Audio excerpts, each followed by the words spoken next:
So, you want to be a doctor?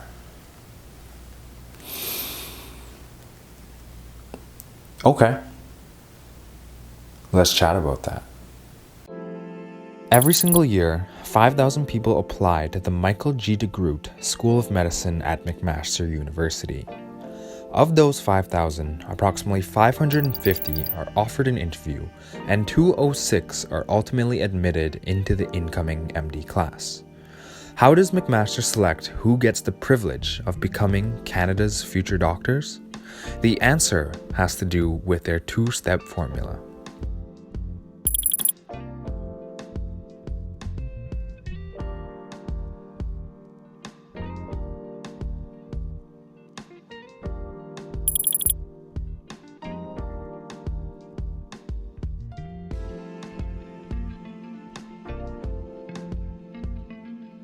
Hey friends, if you're new to the channel, my name's Darren and I'm an upper year medical student at McMaster University. What I really appreciated when I was applying to medical school was how transparent McMaster was about their entire selection process. Everything from previous class statistics to their actual two-step selection formula can be found on their university webpage. So in this video, I'll be taking you through a breakdown of what makes up those two formula, and as someone who's been through the process before, I'll be able to add a few personal insights here and there about the process itself.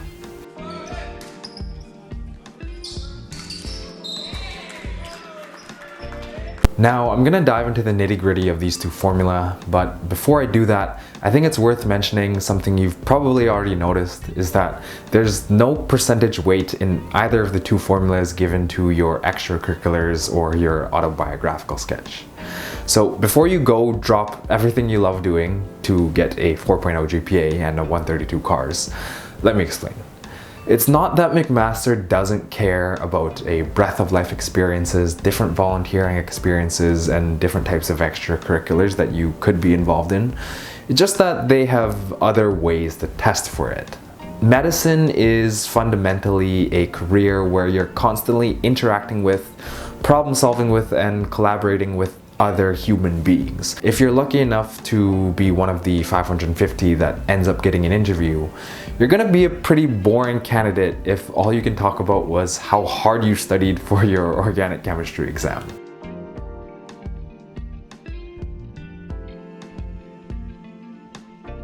The next thing you'll notice is that unlike schools like U of T or Ottawa, McMaster doesn't actually weight the content of the reference letters themselves. You're still gonna need 3 just because everything in Ontario goes through a centralized intake process called OMSAS, which is kind of similar to OUAC if you apply to university out of an Ontario high school. But as far as we know, McMaster is only looking to make sure that you actually found 3 people who were willing to say, you know what, this person would actually make a decent doctor, and they're not actually looking to see what they wrote in the letter itself. Now, I'm not going to delve into it too much here because it's not particularly relevant for McMaster's selection criteria, but if you're interested, keep your eye out for a future video where I'll delve into some of the specifics about reference letter strategies that may be relevant for other Canadian schools.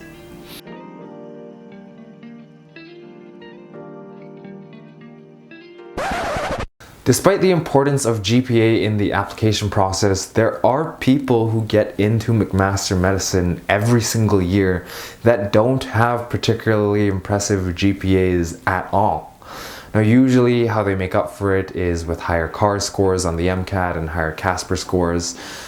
But at the end of the day, once you make it past file review, it has a lot less to do with what sorts of statistics and what type of person you are on the page, and it has more to do with how you relate to other people when you're interacting with them in person in day-to-day life.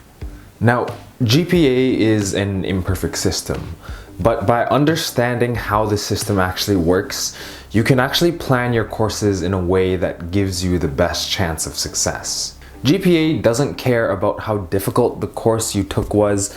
It doesn't care about the level of course, whether it's a first-year course, second-year course, or third-year course.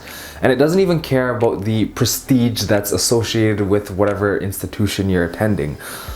All GPA cares about is the final mark you received in each and every one of your courses throughout your undergraduate degree. Now, for me, what this meant was that when I was a third year undergraduate student, I still took the opportunity to take a first year math course that I knew I'd do well in. And it was a little bit of a psychological dilemma for me because on one hand, I know that the point of going to university is to expand my intellectual horizons, to gain new knowledge, and to just improve overall as a person. Now, I'm not suggesting that you choose your university, your major, and every single course you take based on how easy you think it'll be to get a 4.0 GPA. There are so many different things that go into all those different decisions.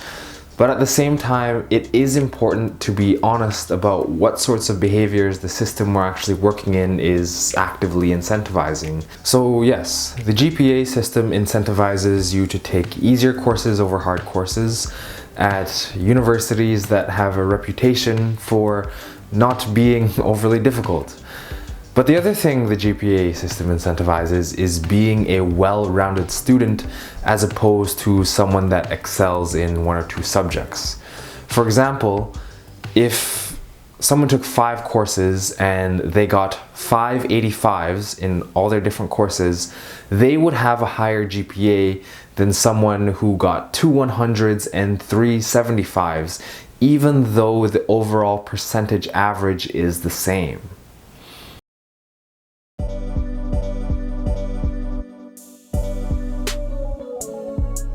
If you haven't heard of Casper, it's essentially this online personality test that McMaster developed and some other medical schools use as well to screen for the interpersonal characteristics that they think are important for our future doctors to have. Now, one of the most common misconceptions about this test is that you need to know medical ethics to actually do well and answer the questions. While it is beneficial to have an idea about the basic ethical principles of autonomy, confidentiality, justice, and non-maleficence, as well as have a general approach to solving ethical dilemmas, you don't actually need to know anything about medical ethics to do well on the test.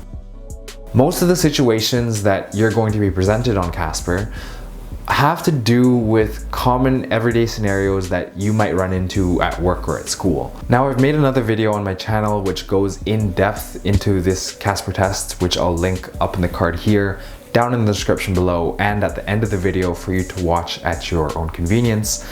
But if I can give you guys a little bit of a spoiler, one of the common practice Casper scenarios involves dealing with group dynamics. So for example, you might be presented with a situation such as it appears that one of your group members is slacking off. How would you approach the situation?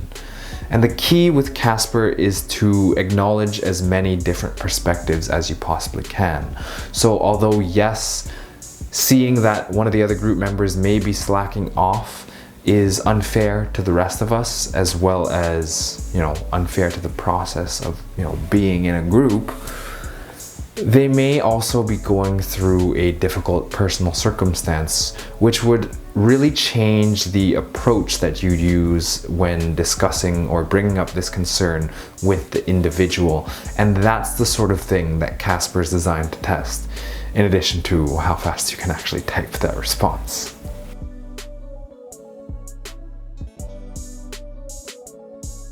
Applying to medical school is not for the faint of heart. On top of the many long hours it takes to maintain a competitive GPA and score high on the MCAT, McMaster also wants to see how we navigate difficult interpersonal situations. There's always going to be an element of luck in any highly competitive process, but by focusing on the factors that are within our control, we can give ourselves the best chance of success.